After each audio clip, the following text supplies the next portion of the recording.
Well, hello there.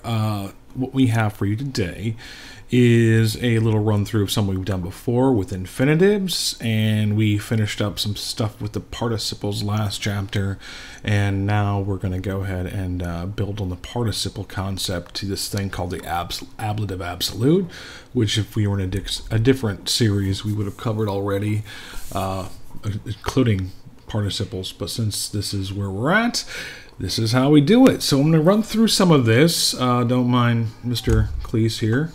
I don't know why the Queen has not knighted him yet, because he should have been. So there we go. We have the Infinitivo Explosivo. These things are all what you've seen before, and since we all have this in the same few chapters that we've been talking about, and they sort of build on each other, it's good to just go. So it's good to go ahead and put them all in one place. The next one we have is, this is not it. There we go. We have this ablative absolute. I'm actually going to do the little bit on the participles next, because we've already sort of talked about participles.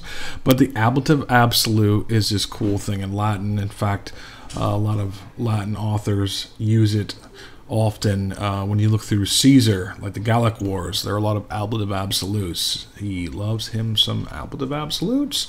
And it's a very simple concept. What it is, it's a noun and a participle that are both in the ablative case.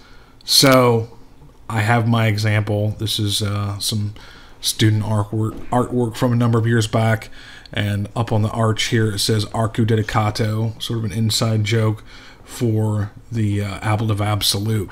So what we have here is with the arch dedicated, when the arch was dedicated, which has a temporal meaning, although the arch was dedicated, which is a concessive meaning, and of course because the arch was dedicated, which is a causal. So there's a little bit in common with the cum clauses, which is something we've talked about lately as well. But it's fairly straightforward, fairly simple. And how do you tell which one to use? Like in so many other instances, it relies on context. So there you have that one. And then I'm going to finish this one off in participles. We know participles are verbal adjectives, verbs that act as adjectives. They're formed in different ways, so go ahead and take a look at those. Like I said, this is more a matter of review. I just wanted you to see what we are responsible for so far, and when it comes to these ablative absolutes, what kind of shape they can take form. So like I said, arcu, fourth declension noun, arcus, put in the ablative, and then dedicato, that perfect passive participle, also in the ablative. And that's kind of what we're dealing with. And remember, you could have different genders depending on what we're talking about, and you can also have them separated. They don't have to be right next to each other, so beware of that. If you have any questions, let me know. Otherwise, take it easy, guys.